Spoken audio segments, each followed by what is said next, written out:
보고 들은 것이라는 제목으로 사도행전 강의 70번째 말씀 증거토록 하겠습니다.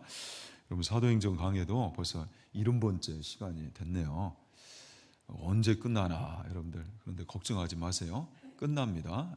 22장 왔으니까 사도행전이 28장, 거의 한 장에 2번 내지 우리가 4번 이렇게 나눠서 말씀을 전해왔던 것 같은데, 그렇게 되면 100번째 시간은 안 넘을 것 같아요. 그리고 올해 그러면 상반기 때 아마 사도행전 강의가 마무리가 될 것 같습니다. 아무 염려하지 마세요. 자, 오늘 제목에 근거해서 이렇게 한번 인사할까요? 여러분 잘 들으시고 한번 인사하십시다. 우리는 함께 보고 들은 것을 간증하는 사랑의 교회입니다. 인사하겠습니다.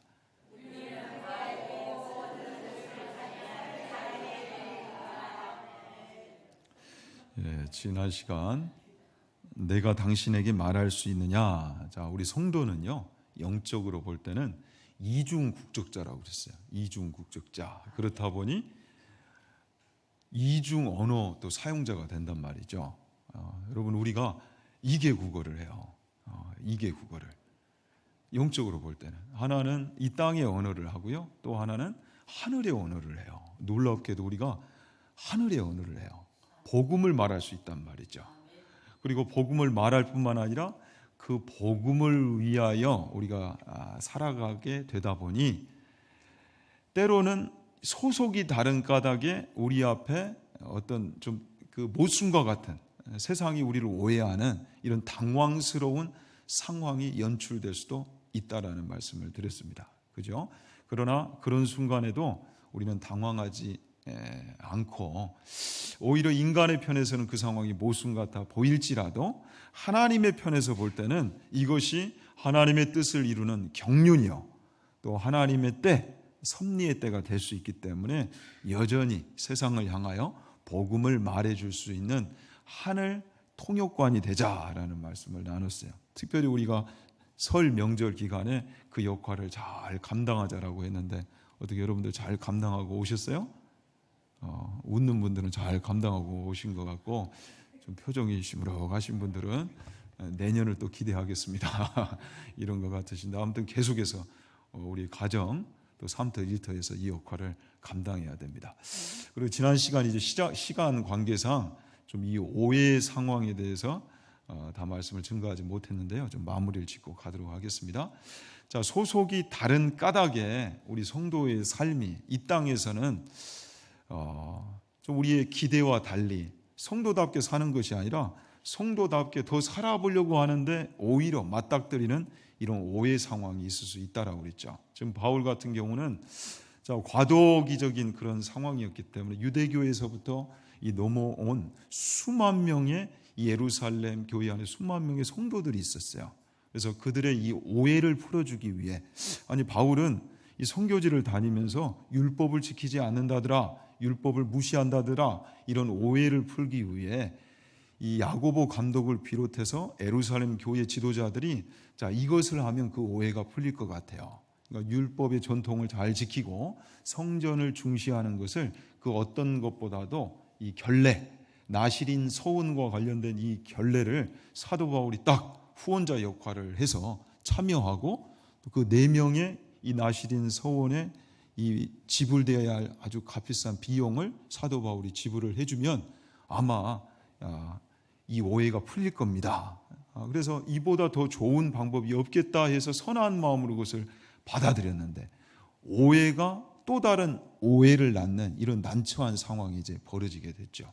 오히려 바울이요, 율법을 지금 지키기 위해 성전에서 결례를 행하고 있는데 오히려 율법을 지키지 않는다는 모함을 받게 되고 그것으로 고발을 받게 되는 그런 이제 상황이 놓이게 됐어요.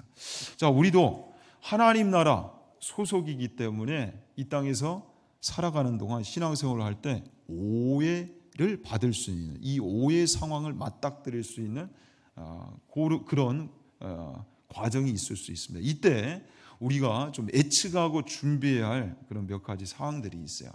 한 2가지 정도를 우리가 좀 나눠보기를 원하는데요. 여러분들 오해받으면 좋아요, 싫어요?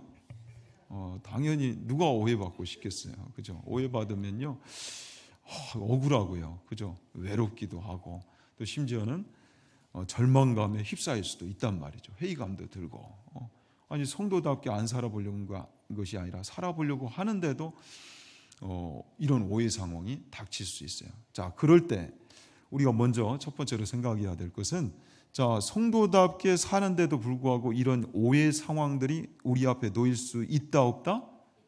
있을 수 있다는 거죠. 있을 수가 있어요. 오히려요, 세상에 이 흐름대로 살면요, 오해를 안 받을 가능성이 높아요. 그냥 군중 심리에 휩쓸려서 그대로 그냥 따라가면 오히려 오해를 안 받을 수가 있겠죠. 그러나 하나님의 뜻대로 살고자 하고 성도답게 살고자 하고 성도답게 우리의 언행을 고쳐보려고 하면 오해를 받을 수 있는 그런 상황이 닥칠 수 있습니다. 자, 노아의 방주 사건, 하나님의 뜻을 이루고자 했잖아요. 그럼 세상은 그러나 노아를 오해했어요. 모세의 리더십, 그죠? 심지어는 이 선민 이스라엘 속에서조차 하나님의 뜻을 이루지 않는 것이 아니라 이루기 위해 최선을 다한데도 불구하고 오해를 받았어요. 왜 우리를 광야로 이끌어서 죽이려 하는가? 이런 오해에 관한 여러 이야기를 들었단 말이죠.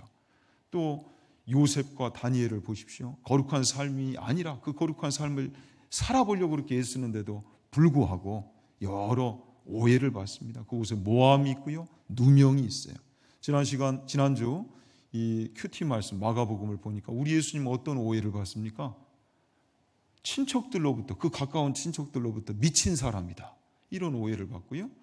또 당시 종교 지도자들로부터 바알세불, 귀신의 왕이다, 이런 소리까지 우리 예수님이 듣잖아요.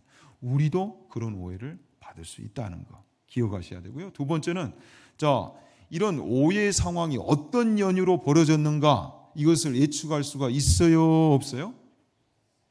예측할 수가 있을 수도 있고 또 없을 수도 있어요. 그죠? 이것이 왜 이렇게 됐나? 언제 어디서 어떤 문제로 터질지 몰라요. 그리고 상대가 세상이 오해하고 있기 때문에 단순히 우리의 계획과 힘으로만 이게 다 풀려지지 않을 수도 있어요. 자, 그럴 때 우리가 우리의 에너지를 여기에 다 쏟아서 우리 힘만으로, 우리 지혜만으로 풀려다간 사단이 딱 놓은 덫에 걸릴 수도 있는 겁니다. 자, 그때는 이것을 들고 뭐 해야 되겠어요? 기도해야 돼요. 기도하셔야 돼요. 이것을 품고 하나님, 내 힘으로 풀 수 없습니다. 이곳에서 하나님의 섭리를 발견하게 해주세요. 하나님의 지혜를 허락해 주세요. 이 은혜를 얻고 우리가 기도해야 한다는 사실이죠. 그러니까 성도로서 이 오해 상황일수록 이렇게 기도하는 것만큼 대단한 믿음과 또 용기가 용기의 결단이, 이만한 용기의 결단이 없는 것입니다. 하나님 앞에서 오히려 이때는 내가 믿음을 보여야 할 때구나, 이것을 알고 기도하셔야 돼요. 아무쪼록 이 기도함으로 그 하나님의 은혜를 누릴 수 있는, 오히려 그 오해 상황, 모순과 같은 상황 속에서도 하나님의 섭리를 펼쳐가는 주역될 수 있기를 다시 한번 축원합니다. 주요 구절 하가고 가십시다. 보고 들은 것에 증인이 되리라. 3번 하갈까요?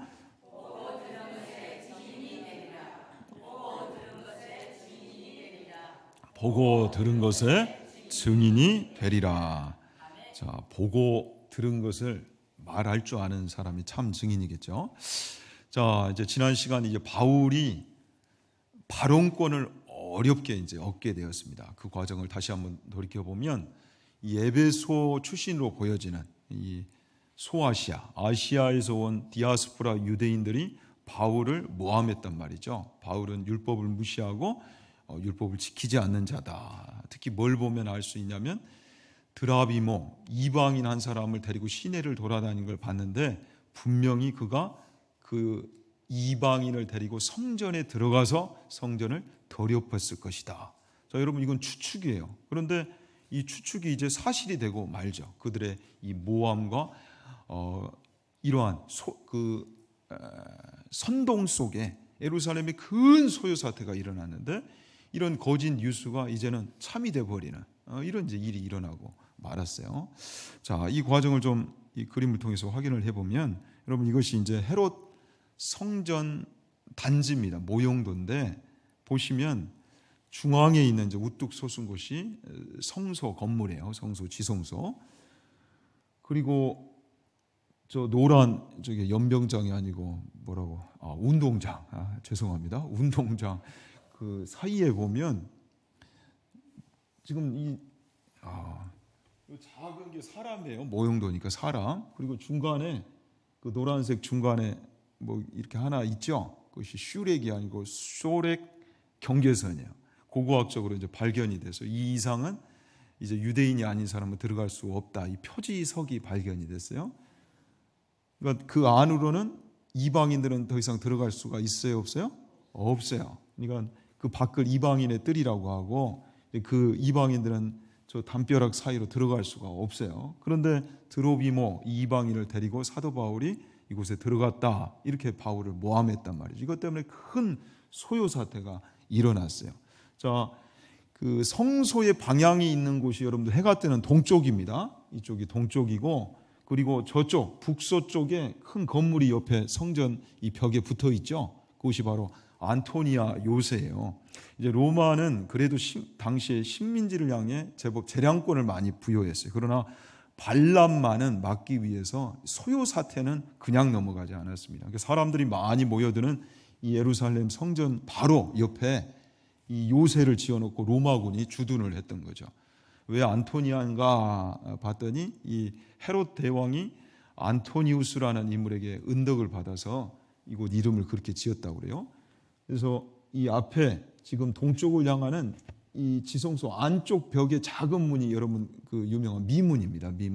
미문 바로 아래쪽이 나시린의 뜰이고요. 저곳에서 이제 결례를 시행을 했겠죠. 근데 이곳에서부터 바울이 끌려나가서 질질 끌려가서 거의 죽을 만큼 지금 협박과 여러 지금 핍박을 당하고 있는데, 자, 이런 이제 소요 사태, 큰 소요 사태. 자, 천부장이 뜰 만큼 사도행전 23장에 보면 이 천부장의 이름이 소개가 되어 있어요. 글라디우스 루시아다고. 그런데 천부장 밑에 6명의 백부장이 있었고, 백부장은 180명을 통솔했다고 그랬어요. 그런데 몇몇 백부장을 거닐고 출동했다. 그럼 적어도 2명 이상의 백부장을 데리고 출동을 했기 때문에 최소 360명의 이 군사들을 거니고 진압을 해야 할 만큼 결코 작은 소요 사태가 아니었단 말이에요. 자, 이곳에서 이제 바울의 신병을 보호하기 위해 데리고 저쪽 밖에 보면 문이 하나 있죠. 그 문을 통해 아마 안토니아 요새 저 입구 쪽 층계에서 오늘 이제 바울이 발언권을 얻어 간증을 할 수 있는 기회를 얻지 않았을까 이렇게 보여집니다. 지금 이 과정이요, 천부장이 나서야 될 만큼 엄청난 지금 소요 사태가 일어났어요. 자, 지금 끌려가고 그 와중에 지금 누가 호의를 해요? 로마 군사들이 호의를 하는데도 불구하고 그를 없이 하자. 마치 예수님이 십자가 사건 때처럼 바울을 없애려고 하는 아주 살벌한 지금 분위기가 연출되고 있는 겁니다. 그 상황 속에서 바울이요 요청을 하죠. 내가 당신에게 말할 수 있느냐? 그러면서 청컨대 백성에게 말하기를 허락하라. 부영들아, 사람들, 형제들, 아버지들이여. 직역하면 그런 뜻인다고 그랬죠. 내가 해명하는 말을 들으라. 참 이 살벌한 분위기 속에서 어렵사리 얻은 기회인데, 이 절체절명의 순간 여러분들 바울은 무엇을 말하려고 했을까요? 죽을 수도 있는 그런 위협의 순간인데, 자, 이때 중요한 이야기를 했을까요? 중요하지 않은 이야기를 했을까요? 정말 요청을 해서 어렵게 받아낸 발언권에 말할 수 있는 기회이기 때문에 아주 중요한 이야기를 하려 했겠죠. 그런데 그 이야기가 어떤 이야기였어요? 그래요, 예수 이야기였어요. 내가 만난 예수님, 내가 그 예수님을 만나서 어떻게 그리스도인이 됐는가, 이 이야기를 한 거예요. 사랑하는 여러분, 우리도 바울처럼 같은 성도로서, 또 복음 증인으로서, 또한 하늘 통역관으로서 이 절체절명의 순간, 그리고 우리 인생의 어떤 마지막 순간에 가장 중요한 시기에 정말 중요한 이야기를 남기고 가야 할진데, 그 말이 바로 예수 이야기가 될 수 있기를 진심으로 축원합니다. 이 가치를 아는 자는 이 영광을 또 알게 되겠죠. 예수님 때문에 거듭나서 우리의 마지막을 예수 이야기로 마무리 질 수 있는 이 영광, 바울은 언제나 이것을 준비하고 살았던 그런 복음의 증인이었단 말이죠. 자, 그렇게 해서 이제 사도 바울이 예수님에 관한, 내가 만난 예수님, 그 이야기를 이제 풉니다. 근데 말에 참 지혜가 있어요. 말에 지혜가 있어요. 우리도 말에 지혜가 있기 위해 지금 묵상 운동과 함께 성도의 이 언어 생활을 훈련하고 있는데요. 자, 이 사도 바울이 얼마나 말에 지혜가 있는가를 보십시오. 지금 어떤 상황이에요? 유대인들이 막 격양돼 있잖아요. 자기를 죽이려고 하니까 그 정도로 격양돼 있는데, 자, 이 마음을 좀 누그러뜨려야 그들이 마음문을 열고 들을 거 아닙니까? 자, 그래서 히브리 말을 했어요. 동족의 언어 히브리 말을 했고, 자, 히브리 말로 시작하니까 그 앞에는 헬라 말을 했다가 히브리 말을 하니까 이가 누군가 하면서 좀 잠잠해졌어요, 분위기가. 그러면서 자기를 소개하는데 나는 유대인으로 이렇게 소개합니다. 나는 유대인으로. 그러니까 민족의 이 동질성을 대단히 강조하면서 그들이 마음을 열도록 이렇게 이야기를 하고 있죠. 그러면서 더 구체적으로 소개하는데, 길리기아 다소에서 났고 이 성이 어디예요? 예루살렘 성이죠. 예루살렘 성에서 자라. 가말리엘 문화에서, 자, 여러분, 가말리엘 문화라 하면 이런 겁니다. 오늘로 할 것 같으면 저는 서울대 출신입니다. 그럼 좀 잘난 거예요, 못난 거예요?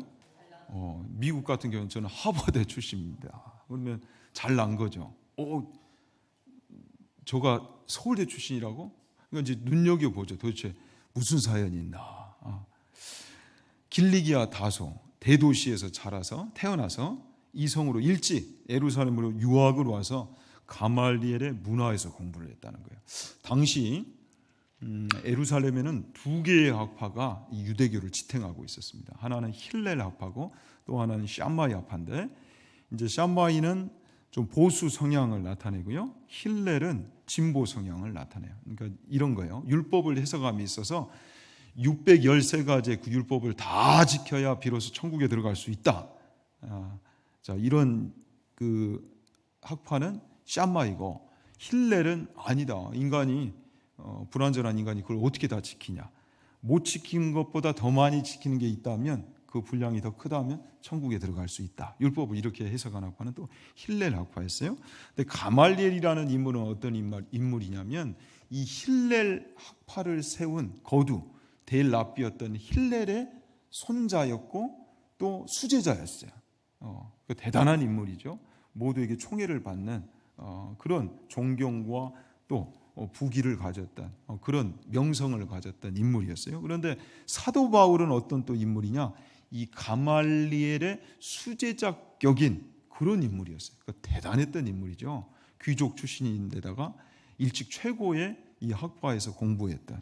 그래서 하나님께 대하여 열심히 있는 자, 샴마이 힐렐 할 것 없이 누구보다도 율법 준수에 있어서 열심을 가졌었던 그런 인물.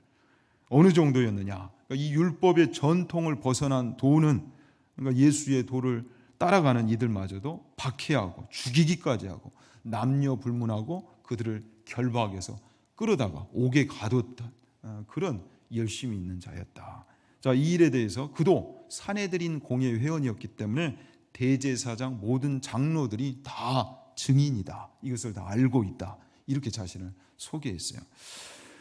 자, 여러분, 언제나 그래서 열심이 중요하지만 이 열심에 있어서는 무엇이 문제예요? 방향성이 문제예요. 방향성. 표대를 향하여 달려가노라. 열심이 분명히 필요하죠. 그런데 그 표대, 목표가 또한 중요하단 말이에요. 이단처럼 이 목표가 잘못됐다면 열심을 내면 낼수록 위험해요. 그 내용이 또 분명해야 돼요. 그래서 그리스도 예수 안에서 하나님이 위에서 부르신 부름의 상을 위하여, 이게 있어야 돼요. 우리를 부르신 하나님의 이 뜻을 헤아릴 줄 알아야 되고 그 목적을 이루는 신앙생활이 돼야 된다는 사실입니다. 근데 이게 없으면요, 자칫 우리의 신앙이요, 하나님식이 아니라 하나님의 뜻을 받드는 그 뜻대로 이루어가는 신앙생활이 아니라 우리식이 될 수 있고, 또한 자기 영광과 자기 증명의 도구로 신앙을 활용할 수가 있다라는 사실이에요. 그래서 언제나 우리는 바른 신앙생활을 위해 무엇을 펼쳐야 되겠어요? 성경을 펼쳐야 되는 거예요. 우리가 지금 묵상 운동을 하는 이유도 여기에 있죠. 성경을 통해서 우리를 부르신 뜻을 늘 하나님 앞에 물으면서 나아가야 돼요. 그 말씀 붙들고 기도하면서 이 열매를 향하여 열심을 낼 줄 아는 그런 성도들이 돼야 되는 것입니다. 자, 이제 어떻게 그러면 이 사도 바울을 예수님이 만나 주셨는가 볼 때 5절 하반절에 또 내가 그들에게서 다메섹 형제들에게 가는 공문을 받아가지고 거기 있는 자들도 결박하여 예루살렘으로 끌어다가 형벌받게 하려고 가더니 가는 중 다메섹에 가까이 갔을 때에 오정쯤, 자, 오정은 정오죠. 그러니까 한낮에 호련히 하늘로부터 큰 빛이 나를 둘러 비치매. 자, 예수님이 빛으로 사도 바울 가운데 임하셨어요. 자, 다메섹 도상 중에 자, 이 다메섹으로 가는 길도 누구를 잡아오기 위해서 가는 거예요? 예수 믿는 자들, 여기에 대한 이제 첩보 신고를 받고 지금 사도 바울이 출동을 한 거예요. 그런 와중에 예수님을 만난 거예요. 예수님 찾아오신 거예요. 그런데 이 만남이요, 얼마나 대단한 만남인가. 여러분, 우리가 사도행전 9장에서도 살폈지만 예수님과 이 사도 바울의 만남, 이 회심 사건은 자, 기독교사를 넘어서 세계사를 뒤흔든, 바꾼, 그 판도를 바꾼 엄청난 사건이라고 그랬어요. 바울의 선교와 사역과 이 신학을 통해 세워진 유럽 교회, 또 그 교회를 통해서 바뀌어진 유럽의 역사, 또 유럽으로 인하여서 바뀌어진 아프리카, 북미, 남미, 또 우리 한국에 이르기까지. 자, 이 바울이 예수님을 만난 사건 때문에 이 세계사에 끼친 이 영향력, 그것을 볼 때요, 엄청난 사건이 됐다는 거죠. 자, 이처럼 한 사람일지라도 예수님을 만난 사건은 세상을 바꾸는 놀라운 열매가 나타나게 될 줄로 믿습니다. 예수님과의 만남이요, 이토록 중요한 거예요, 여러분. 이토록 중요해요. 자, 그래서 이 중요한 만남을 위해서 언제나 우리는 기도해야 돼요. 자, 늘 우리의 기도 제목 제일 위에 상단에 무엇이 있어야 되겠어요? 예수님, 나를 만나주세요. 예수님, 나를 만나주세요. 어제도 만났다면 오늘도 만나야 되고, 저는 내일도 예수님을 만나야 됩니다. 이 만남은요, 생명의 만남이란 말이죠. 자, 그런데 이 예수님이 사도 바울을 빛으로 찾아오셨어요. 빛으로 찾아오셨어요. 오늘 우리 이근영 권사님이 기도하셨지만 예수님이 나는 세상의 빛이다 소개하시면서 생명의 빛을 이 예수님을 통해 얻을 것이래요. 생명의 빛, 생명의 빛. 자, 지금 대낮에는 여러분 빛이 필요해요, 필요하지 않아요? 우리 교회야 이게 반지하니까 빛이 필요하죠. 그런데 밖에 나가 보세요. 한낮에 라이트를 켜요, 꺼요? 꺼요. 조명달을 띄울 필요가 없어요. 자, 그런데 예수님이 빛으로 임하셨는데 그냥 빛이 아니었어요. 대낮보다 밝은 빛, 저 태양보다 밝은 빛으로 사도 바울 가운데 임하셨어요. 이 강렬한 빛 때문에 그래서 바울의 눈이 다쳤어요. 그런데 이 후천적 장애, 어쩌면 이 후천적 장애우가 될 수도 있는 이 상황보다 더 큰 충격, 샥이 됐던 것은, 자, 사도 바울이요, 지금까지 예수님을 만나보지 않았어요. 이 나사렛 예수님을 만나보지 않았는데 이 예수님이 지금 찾아오셔서 뭐라 하시냐면 이렇게 말씀하시는 거예요. 사울아, 사울아, 내가 왜 나를 박해하느냐, 핍박하느냐. 주님 누구시니까? 나는 내가 박해하는 나사렛 예수라. 자, 여러분, 지금까지 사도 바울은 이 예수님이 메시아라는 생각은 단 한 번도 한 적이 없어요. 오히려 이것이 하나님을 위해서 내가 잘한 일이다, 인생을 그렇게 정리하고 여기면서 달려왔단 말이죠. 최선을 다하면서 살아왔어요. 그런데 지금까지 살아온 인생이 잘한 거예요, 잘못된 거예요? 잘못된 거였어요.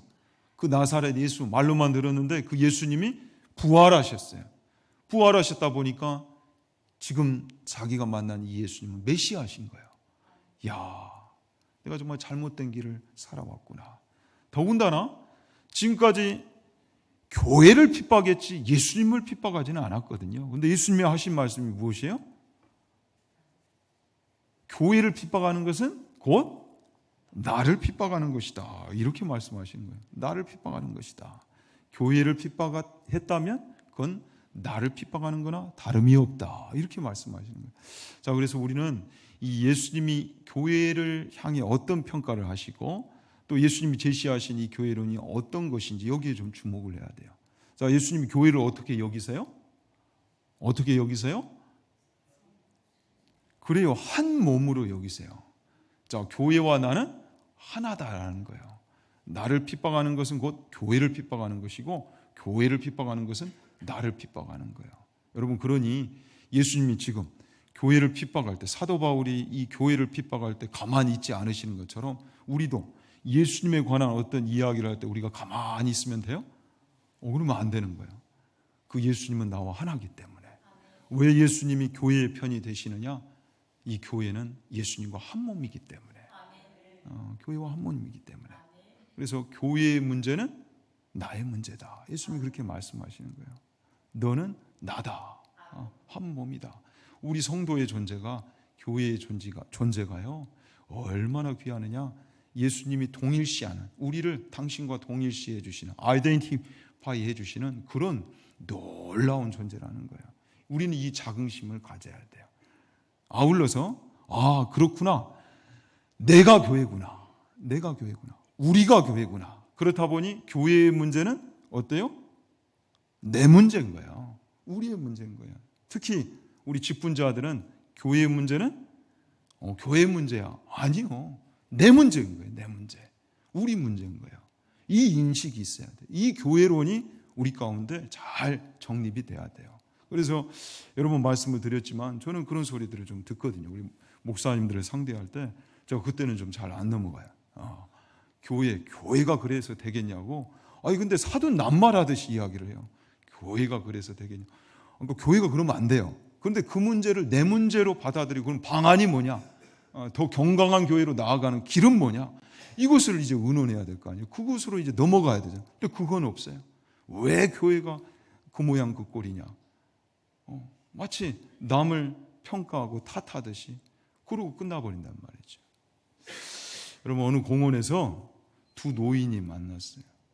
자, 그런데 자신들의 인생을 회상하면서 이런 탓을 하는 겁니다. 한 사람은 나는 너무 주변의 충고를, 남의 말을 듣지 않아가지고 내 인생이 이 모양 이 꼴이 됐다. 이 이야기를 해요. 그랬더니 또 한 사람은 이래요. 나는 내가 이렇게 힘들게 살고 가난하게 살고 인생이 참 어려운 것은 너무 남의 말만 따라가다가 이 모양 이 꼴이 됐다라는 거예요. 그러니까 자꾸 우리는 책임의식을 갖기보다 세상 탓하는 것을 좋아하죠. 책임의 자리를 피하고 싶은 것이 죄성을 가진 우리의 본능이에요. 그러나 여러분, 교회에 관한 이 문제를 이야기할 때 우리가 교회이기 때문에, 내가 교회이기 때문에 교회에 관한 하는 우리가 책임의식을 가져야 돼요. 그래, 그런 말씀을 드렸어요. 카페나 이런 데서 주변에서 누가 교회 이야기를 해요. 자, 근데 칭찬을 해요. 그러면 딱 일어서서 한마디 하십시오. 감사합니다. 나를 칭찬해 주시는 거니까. 그런데 교회 욕을 해요. 교회가 한국교회 문제라고. 그러면 여러분들 또 한번 일어나십시오. 어떻게 해야 되겠어요? 정중히 사과드리겠습니다. 제가 잘못했습니다. 적어도 행동으로 그렇게 못할지라도 여러분들의 마음속에 그만한 인식은 정리가 돼 있어야 한다는 거죠. 교회가 나다. 우리 예수님이 우리를 그렇게 평가해 주신 것처럼. 자, 그 차원에서 우리 함께 옆 사람과 인사합시다. 우리가 교회입니다. 우리가 교회입니다. 다시 한번요. 우리가 교회입니다. 그래, 우리가 교회예요. 그래서 교회의 이 문제, 한국 교회의 어떤 문제 할 때는 당연히 꺼내놓고 문제가 있다면 그것을 여러분 그냥 넘어가면 안 되죠. 그냥 교회 문제도 다 덮어버리고 가려고 그래요. 내가 교회인데 내 몸뚱아리 아프면 병원 안 가겠어요? 고치지 않겠어요? 왜 그걸 감춥니까? 당연히 드러내놓고 고쳐야죠. 바꿔가야죠. 이 땅에 완전한 교회가 없는데 계속해서 개혁해 가야 하는 것이 우리의 또 과제예요. 그러나 또 교회에 있어서 잘못되지 않는 문제를 가지고 세상이 욕을 한다면 그 부분에 있어서도 지금 사도 바울이 해명하는 것처럼 또한 말할 수 있는 자들이 우리여야 돼요. 교회를 변호하고 지켜낼 줄도 아는, 이것이 또 우리의 역할이라는 사실이죠. 자, 바울은 예수님을 만나고 나서 우리 예수님께서 이 바울에게 또 다른 복된 이 만남을 또 준비해 놓으셨는데, 이제 누구를 만나냐면 아나니아를 만나게 됩니다. 사랑하는 여러분, 우리도 이 복된 만남, 이 만남의 축복이 있는 그런 인생 될 수 있기를 진심으로 축원합니다. 자, 그런데요, 이 아나니아를 어떻게 소개하냐면 경건한 사람으로 거기 사는 모든 유대인들에게 칭찬을 듣는 아나니아다, 이렇게 소개하고 있습니다. 한마디로 좋은 사람이라는 거죠. 누구나 다 인정해 줄 만한, 그 인정을 받을 만한, 칭찬 받을 만한 좋은 사람이다. 그래서 우리가 이 만남의 축복을 위해서는 좀 이 말씀을 좀 드리고 싶어요. 여러분들 사랑하는 자녀들, 자손들에게도 이 기도 많이 하죠. 좋은 배우자 만나 좋은 가정 이룰 수 있도록. 자, 그런데 좋은 배우자를 만나게 해주세요. 이 기도 제목도 귀하지만 우리가 하나 더 기도해 줘야 될 게 있어요. 그건 무엇이냐면 우리 자녀들이, 자손들이 좋은 배우자 만나기 위해서 이들이 먼저 좋은 배우자 되게 해주세요. 이해되세요? 좋은 배우자 되게 해주세요. 우리 아들, 딸들이, 우리 손주들이 좋은 배우자감 먼저 되게 해주세요. 만남에 있어서도 마찬가지예요. 우리가 만남의 축복을 누리려면 먼저 내가 좋은 사람이 돼야 되는 거예요. 좋은 성도, 제대로 된 성도가 돼야 되는 겁니다. 그래서 좋은 만남을 기대하기 전에 좋은 만남을 제공해 줄 수 있는 인생, 여러분 얼마나 멋져요. 그죠? 더 한 차원 높은 거잖아요. 이것을 위해서 우리가 기도하고 그 은혜를 누려야 돼요. 자, 그래서 이 아나니아, 먼저 복음에 증인됐던 이 아나니아가요, 정말 이 사울에게 있어서, 바울에게 있어서 좋은 만남을 제공해 주는 좋은 사람이었는데, 자, 사울을 어떻게 부릅니까? 아델펄스, 형제 사울아, 이렇게 부르고 있죠. 자, 사울이 이 사도행전 9장 앞에서는 사울의 인생이 어떤 인생이었어요? 지금이야 정말 대단한 이제 사역자가 됐지만 그때는 교회를 핍박했던 자였어요. 박해자였어요. 핍박자였어요. 정말 교회로 볼 때는 원수와 같은 그런 인물이었단 말이죠. 그런데 그런 사울을요, 예수님을 만났다는 이유만으로 그냥 받아주는 거예요. 형제로, 하나님의 가족으로 받아주는 거예요. 여러분, 하나님의 나라는 이처럼 증인이 또 다른 증인을, 심지어 박해자마저도 증인으로 세우는 그런 놀라운 사랑의 역사가 있다라는 겁니다. 다시 한번요. 하나님의 역사는 어떤 방식으로 세워져요? 증인이, 먼저 증인된 자가 또 다른 증인을 세우는 방식으로 이루어진단 말이죠. 자, 그래서 이 아나니아를 통해 주께서 이 바울에게 주신 사명은 이것이었어요. 주님, 무엇을 하리까? 자, 예수님을 만났는데 이제 내가 어떻게 살아야 됩니까? 지금까지 살아왔던 건 잘못된 길이었고 이제 정말 제대로 된 인생을 살아야 할 것 같은데 어떻게 사는 것이 제대로 된 인생입니까? 할 때에 내가 해야 할 모든 것을 거기서 누가 이루리라. 자, 이 아나니아를 통해 새로운 어떻게 살아야 하는 이 목표에 대해서 듣게 되는데, 자, 그것이 무엇이었습니까? 15절에 모든 사람 앞에서 내가 보고 들은 것에 증인이 되라, 이것이었어요. 모든 사람 앞에서 내가 보고 들은 것에 증인이 되리라. 증인이 되라. 자, 보고 들은 것, 여러분도 예수 믿고 나서 신앙생활 하시면서 보고 들은 것이 있어요, 없어요? 있어요, 없어요? 그죠? 있지요. 그것을 우리는 말할 수 있는, 또 다른 증인에게 말해줄 수 있는 참 복음의 증인이 되어야 된다는 사실이에요. 여러분, 예수 믿고 끝? 그렇지 않아요. 이 놀라운 엄청난 역할을 우리에게 맡기시기 위해서 하나님은 창세전에 우리를 택하셨대요. 그리고 예수 믿고 하나님의 자녀 되게 하셨대요. 이 놀라운 계획을 창세전에 이미 세우셨대요. 우리가 그래서 이 자리에 있는 거예요. 예수 믿고 역할이 없다. 천만의 말씀요. 우리가 해야 될 일이, 존귀한 일이 있는 거예요. 그 사명을 감당하기 위해서 우리는 나아가야 되는데 우리 힘으로, 우리 지혜로만 그 일을 감당하지 않고, 이것이 너무도 존귀한 일이기 때문에, 생명의 일이기 때문에, 하나님의 나라를 세워가는 놀라운 일이기 때문에 성령의 권능을 약속해 주셨단 말이죠. 우리가 복음의 증인으로 살아보려고 할 때 우리의 남은 인생, 정말 나는 복음의 증인이 되리라. 나는 예수를 만난 사람이다. 나는 예수를 만난 사람이다. 분명히 내게는 예수를 만나고 나서 보고 들은 것이 있다. 나는 그것을 말해야 된다. 이것을 통해서 하나님의 나라가 확장되기 때문에, 세워지기 때문에 이 원대한 일을 위해, 존귀한 일을 위해 하나님은 성령의 권능을 우리에게 약속해 주셨어요.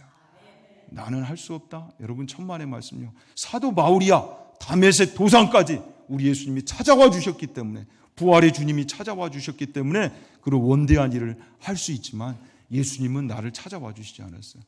천만에요 여러분. 생명의 빛이 우리에게 쪼여지지 않으면 절대 우리 속에 있는 죄와 사망의 어둠은 떠나가지 않아요.